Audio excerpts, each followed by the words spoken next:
Kendrick responded, and it is bad for Drake. I've heard Euphoria. The internet, the world is talking about it. Everyone's talking about it right now, still to this day. It dropped yesterday. Crazy record, bro. So much to dissect, so much to digest. So yeah, we gonna hop right into it. Pat CC, let's see what you guys say, brother. I made some predictions in my previous video about the Kendrick and Drake beef, and I gotta say, I am proud of myself. Now, I was not right about everything, but this is panning out exactly the way I thought it would. So Kendrick responds to Drake's push-ups and tailor-made diss tracks with a 6-minute track called Euphoria. And no, this song is not Kendrick doing lyrical gymnastics or writing quintuple entendres like Drake and really all of Kendrick and Drake fans expected. Kendrick is rapping clearly and directly, and I predicted that people would try to downplay Kendrick's record because he didn't write some Shakespearean level diss track, and that's exactly what they're doing. But what Kendrick was really doing was let's read that tweet. Oh, we gotta read that tweet. Shakespearean level diss track, and that's exactly DJ the prototype. You a clown ass nigga just off the ripski, bro. I'm just finna fire you up real quick. That's all the boogeyman got to offer. That's not enough. Responded with Twitter jokes and race to evoke emotion. Very mid. They're gonna gas it because he changed the voices and flow. Oh yeah, just dick sucking. Okay.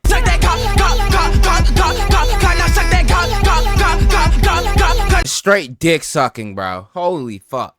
What they're doing. But what Kendrick was really doing was trying to be as clear and as coherent as possible to break down Drake's intentions and Drake's character in the music industry, so we didn't really have to guess what Kendrick was saying. With that being said, there are a couple bars in here that I do feel like are maybe a little bit deeper than what we're seeing, like why the record is called Euphoria in the first place. Now Drake, yeah, I ain't gonna watch it. Without looking into this, ooh, that nigga Kendrick is a dog, bro. This record, bro, amazing record, bro. I personally think the way he dismantled Drake limb by limb, you know, attacking his sexuality, his racial identity, like how Drake struggles to fit in, you know, just those points alone. I'm not even gonna dissect all of them because I know them, but I can't think of them off the top of my head.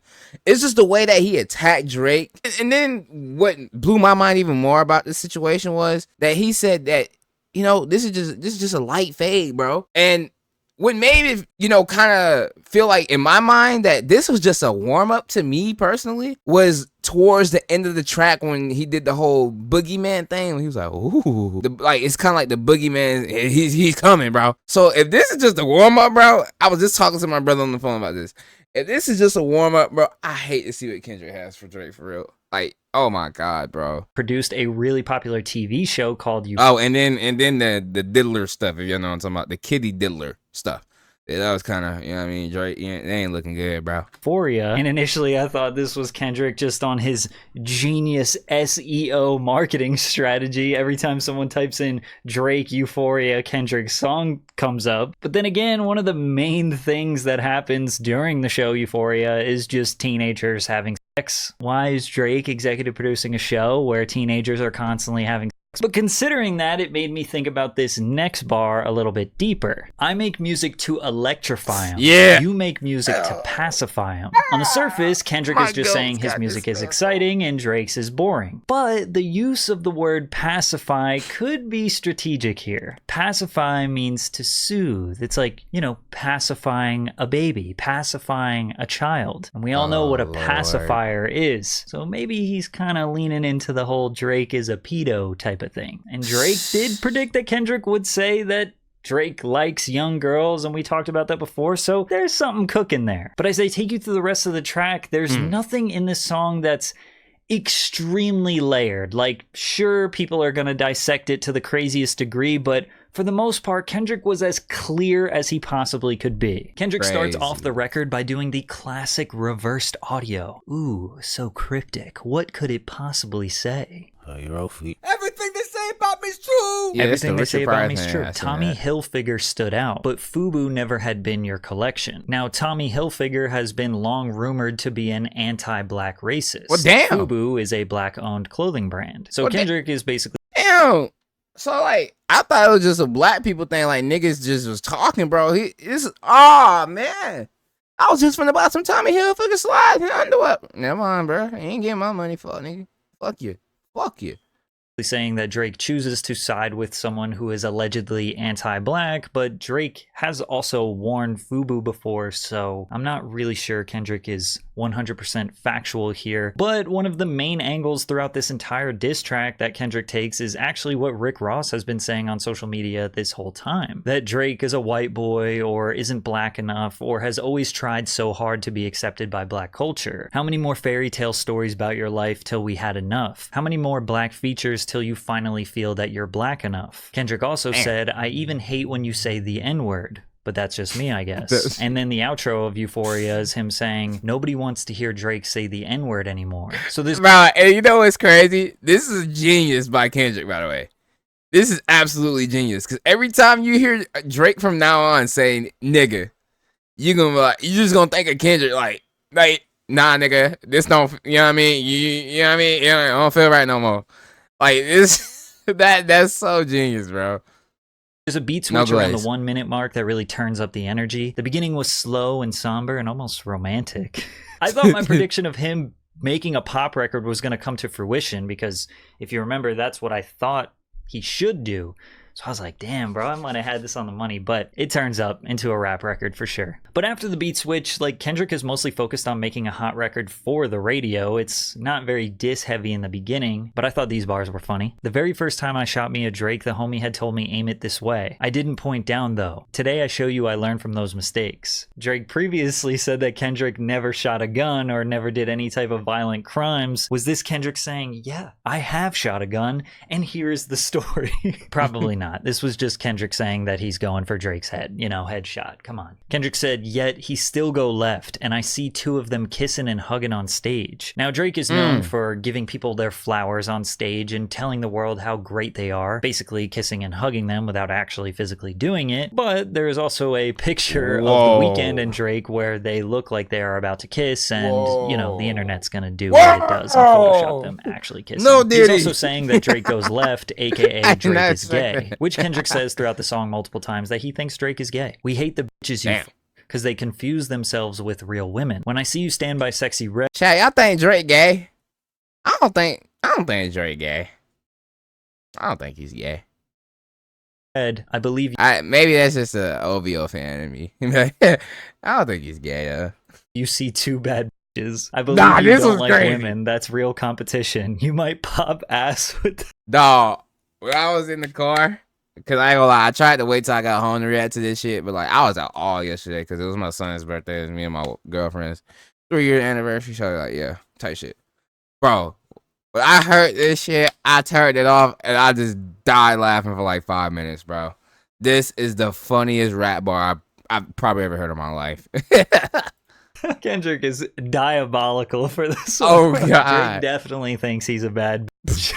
One thing we know for sure is Kendrick pays attention to the memes. He pays attention to the internet. Oh, because my God. We've been saying Drake's a bad bitch for years. This run of bars is also really fire. I love him to death. And that ain't bars. I'll explain that phrase. It's nothing nobody can tell me. I don't want to talk on no celly. You know I got language barriers. There's no accent you can sell me. Which is him pointing at Drake's multiple fake accents, which I don't feel like people talk about enough.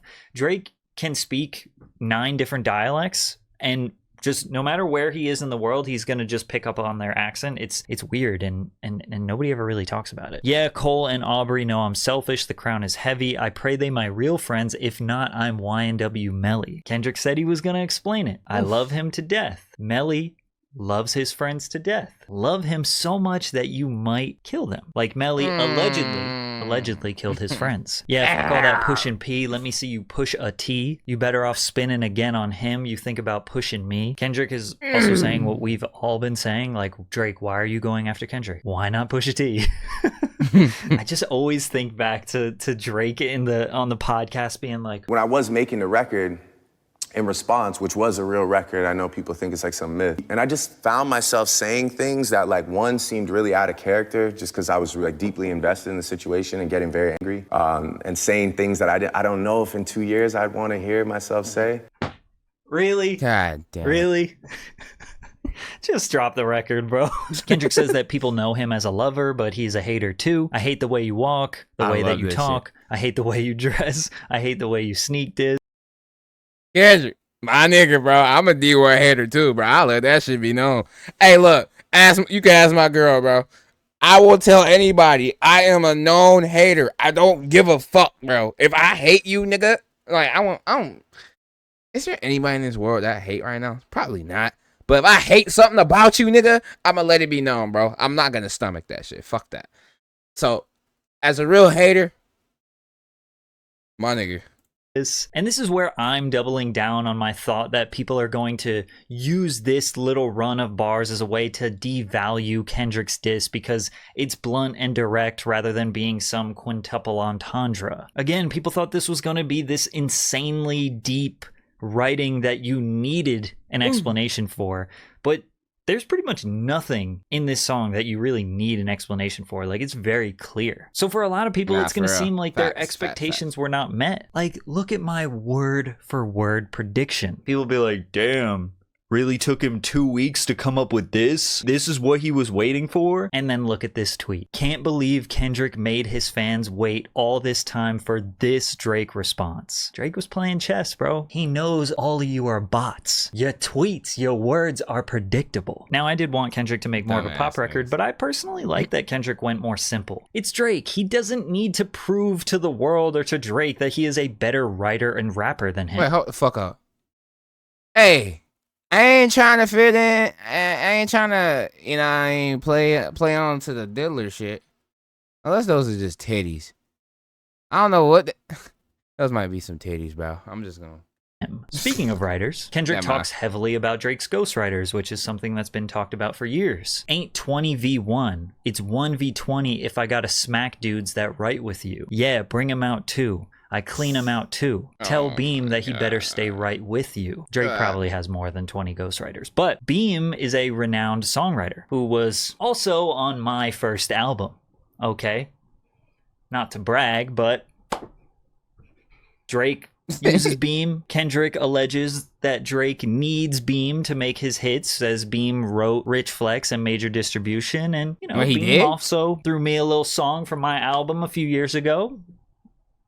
And it's fire. You should listen to it. Kendrick also said, we ain't got to get personal. They say friendly faith. You should keep it that way. I wasn't a big fan of this. Like, Kendrick saying that they shouldn't get personal in the diss track, in my opinion, was like kind of breaking the entertainment value a little bit. We all know Drake and Kendrick are not going to be fighting and shooting each other, but like, you don't have to say it. He said, I know some shit about dudes that make Gunna wanna look like a saint. Now, the public thinks that Gunna snitched on the YSL organization, but Kendrick is hinting that he knows some shit about snitching or federal informants in Drake's life, but he doesn't say it here. And you will notice in this track, who in OVO snitching besides academics, bro? Who in OVO snitching, bro? Drake, we gotta get these niggas up out the camp, bro. Drake, I'm talking about these niggas need to be gone by today, bro. Cause if Kendrick spin the block again, bro, and he start calling out names, niggas gonna start looking at you crazy, bro. I'm just saying. Send them niggas a quick termination letter. Be like, hey, yeah, we had a nice run, my guy, but you gotta go now, bro. You know what I'm saying? Send them on their way. Back to Toronto, back to the 6. Multiple times, Kendrick says that he could say more. Like, if you taking it there, I'm taking it further. Like, bro, this is a 6-minute song. If you have more to say, now would be the time to say it. I also like how Kendrick continuously compliments Drake while dissing him. I like Drake with the melodies. I don't like Drake when he act tough. You gonna make me bring back Puff. Let me see if Chubbs really crashed something. Now, there's been a rumor for years that Diddy once slapped Drake, and Chubbs is Drake's head of security. So Kendrick is like, let's see if Chubbs will do anything to protect you. Still love when you see success. Everything with me is blessed. Keep making me dance, waving my hand, and it won't be no threat. Again, he's just complimenting him. Try and cease and desist on the Like That record. Oh, what? You ain't like that record? Back to back, I like that record. I guess Drake tried to copyright strike or take down Like That for some reason or somehow. I'm not really sure if that's true, but Kendrick again compliments Drake and says that he liked his back-to-back record, which was a diss track against Meek Mill. Let your core audience stomach that. Didn't tell him where you get your abs from. BBL Drizzy? Okay. Did Drake fake ab implants? Was Rick Ross telling the truth? Drake BBL paperwork coming soon. Then throughout the track, Kendrick also made fun of Toronto slang in this sort of mocking way, saying the word crody and said, "You gotta be cheesin', fam." Perhaps Kendrick is trying to ignite the new East Coast versus West Coast beef, but it's Toronto versus LA. Kendrick also said that he hangs out at a popular Toronto Chinese food spot called New Ho King. He also addressed Drake alleging that Kendrick is being extorted by his label. He also had a run of bars calling Drake a deadbeat dad, and that rap is not the only thing Kendrick cares about because he is too busy raising his son. W Father Kendrick. Now there are people in my comments of my last video saying, "Oh, this video aged like milk," but I'm sticking to everything that I said in that video. Overall, Kendrick's angles in this record were not that shocking because nobody can outdo Pusha T and what he revealed to the world. All of the angles that Kendrick took in this record we have heard before. We've heard them for years from other people, from people on Twitter, from other rappers. I still think Drake will be seen as the winner to the public because he just played the chess game better. He boosted the expectations and the anticipation for Kendrick to drop an ether level diss track. It makes it I ain't gonna, now that part I disagree with. I seen polls ran in academics chat. It was like 74. I'm gonna put the screenshot up here on during the video.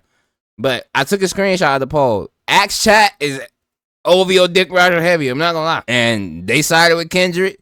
Complex ran a poll on Twitter. I'm gonna put that bitch here too on the, you see it on the screen. They sided with Kendrick too. So the people saying Kendrick won, bro. People saying he won. It seemed like we waited all this time for something huge and kind of got gypped. Don't get me wrong, Euphoria is definitely a solid diss record and it is entertaining. If we are just comparing the two, I would say that Euphoria does beat Push-Ups in terms of it being a better diss record. But Push-Ups is more fun to listen to as it's a partial club record, which is why I still think that Kendrick should have went for more of a pop record. But at the end of the day, this beef is just two filthy rich grown men writing poems about each other. Kendrick gotta take round one. Drake, it's up to you now, nigga. You better come back with some shit. Cause if you go silent, yeah, solidified, like it's a unanimous W. But if Drake come back with some shit, K-Dot, you gonna be back on the clock, brother.